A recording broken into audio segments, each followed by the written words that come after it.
जीवन का हर क्षण निर्णय का क्षण होता है। प्रत्येक पद पर दूसरे पद के विषय में कोई निर्णय करना ही पड़ता है और निर्णय अपना प्रभाव छोड़ जाता है। आज किए गए निर्णय भविष्य में सुख अथवा दुख निर्मित करते हैं, ना केवल अपने लिए, अपने परिवार के लिए भी, आने वाली पीढ़ियों के लिए भी। जब कोई दुविधा सामने आती है तो मन व्याकुल हो जाता है, अनिश्चय से भर जाता है। निर्णय का वो क्षण युद्ध बन जाता है और मन बन जाता है युद्ध भूमि। अधिकतर निर्णय हम दुविधा का उपाय करने के लिए नहीं, केवल मन को शांत करने के लिए लेते हैं। पर क्या कोई दौड़ते हुए भोजन कर सकता है? नहीं। तो क्या युद्ध से जूझता हुआ मन कोई योग्य निर्णय ले पाएगा? वास्तव में शांत मन से जब कोई निर्णय करता है तो अपने लिए सुखद भविष्य बनाता है। किंतु अपने मन को शांत करने के लिए जब कोई निर्णय करता है तो वो व्यक्ति भविष्य में अपने लिए कांटों भरा वृक्ष लगाता है। स्वयं विचार कीजिएगा।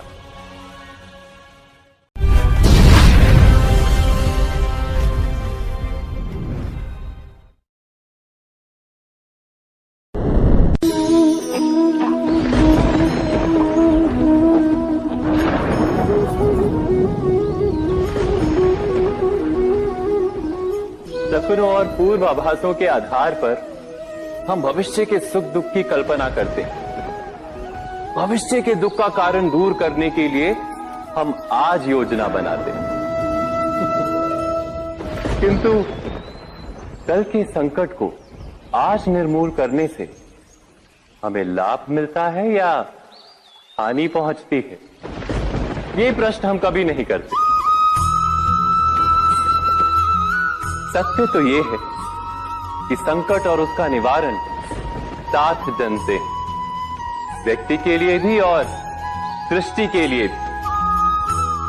नहीं, आप अपने भूतकाल का स्मरण कीजिए, इतिहास को देखिए। आप तुरंत ही ये जान पाएंगे कि जब जब संकट आता है तब तब उसका निवारण करने वाली शक्ति भी जन्म लेती है। यही तो जगत का चलन है।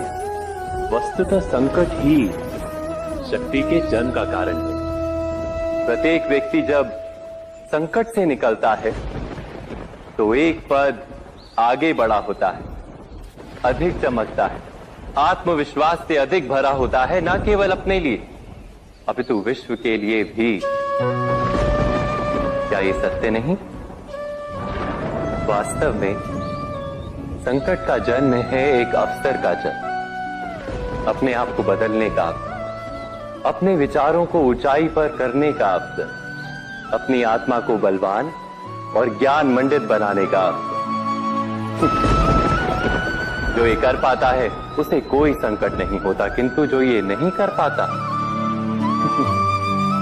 वो तो स्वयं एक संकट है विश्व के लिए। विचार कीजिए।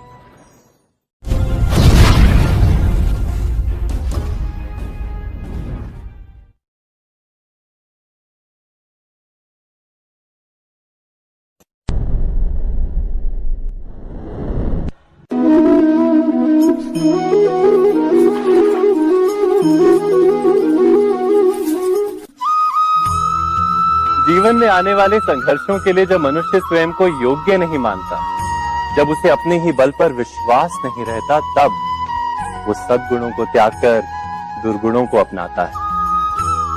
वस्तुतः मनुष्य के जीवन में दुर्जनता जन्म ही तब लेती है जब उसके अंतर में आत्मविश्वास नहीं होता। आत्मविश्वास ही अच्छाई को धारण करता है। ये आत्मविश्वास है क्या?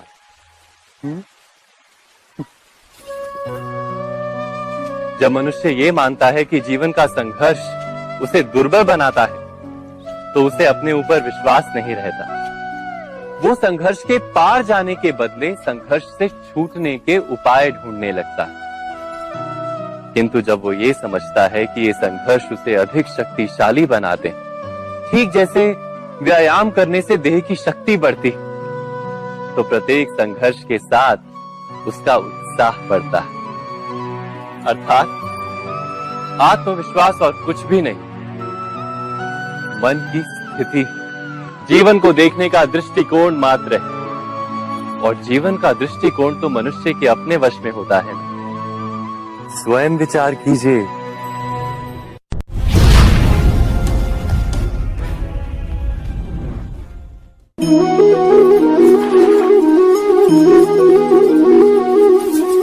पिता सदा ही अपने संतान के सुख की कामना करते, उनके भविष्य की चिंता करते रहते।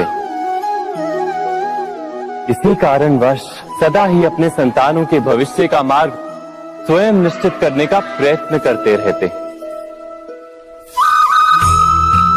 जिस मार्ग पर पिता स्वयं चला है, जिस मार्ग के कंकर पत्थर को स्वयं देखा है, मार्ग की छाया, मार्ग की धूप को स्वयं जाना है, उसी मार्ग पर उसका पुत्र भी चले, यही इच्छा रहती है हर पिता की। निसंदेह उत्तम भावना है ये,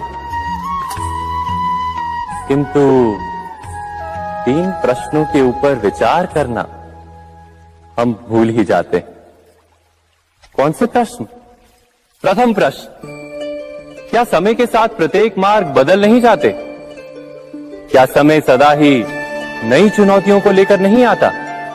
तो फिर बीते हुए समय के अनुभव नई पीढ़ी को किस प्रकार लाभ दे सकते हैं?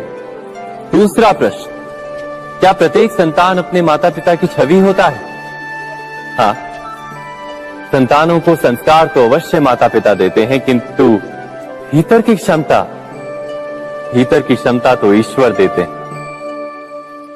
तो जिस मार्ग पर पिता को सफलता मिली है, विश्वास है कि उसी मार्ग पर उसकी संतानों को भी सफलता और सुख प्राप्त होगा। तीसरा प्रश्न, क्या जीवन के संघर्ष और चुनौतियां लाभकारी नहीं होती? क्या प्रत्येक नया प्रश्न एक नए उत्तर का द्वार नहीं खोलता? तो फिर संतानों को नए नए प्रश्नों, संघर्षों और चुनौतियों से दूर रखना, ये उनके लिए लाभ करना कहलाएगा या हानि पहुंचाना? अर्थात जिस प्रकार संतान के भविष्य का निर्माण करने के बदले उसके चरित्र का निर्माण करना श्रेष्ठ है, वैसे संतानों के जीवन का मार्ग निश्चित करने के बदले उन्हें नए संघर्षों के साथ जूझने के लिए मनोबल व ज्ञान देना अधिक लाभदायक नहीं होगा? स्वयं विचार कीजिए।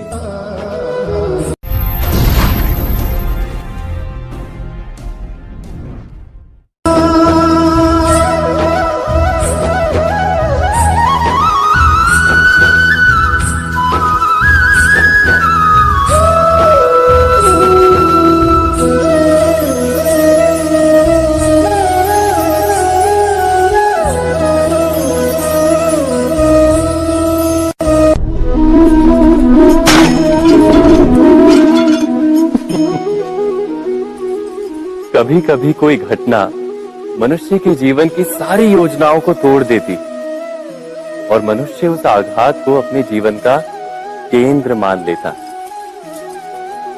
पर क्या भविष्य मनुष्य की योजनाओं के आधार पर निर्मित होते हैं? नहीं। जिस प्रकार किसी ऊंचे पर्वत पर सर्वप्रथम चढ़ने वाला उस पर्वत की तलाई में बैठकर जो योजना बनाता है, क्या वही योजना उसे उस पर्वत की चोटी तक पहुंचाती है?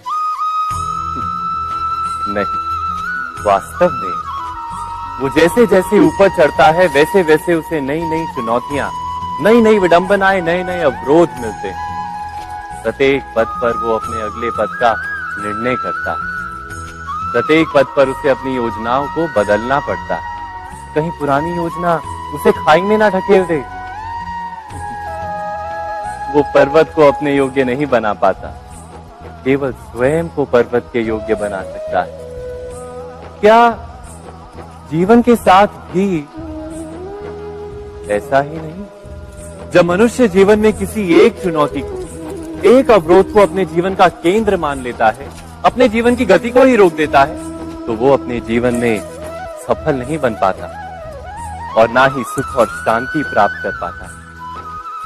अर्थात जीवन को अपने योग्य बनाने के बदले स्वयं अपने को जीवन के योग्य बनाना ही सफलता और सुख का एकमात्र मार्ग नहीं। स्वयं विचार कीजिए।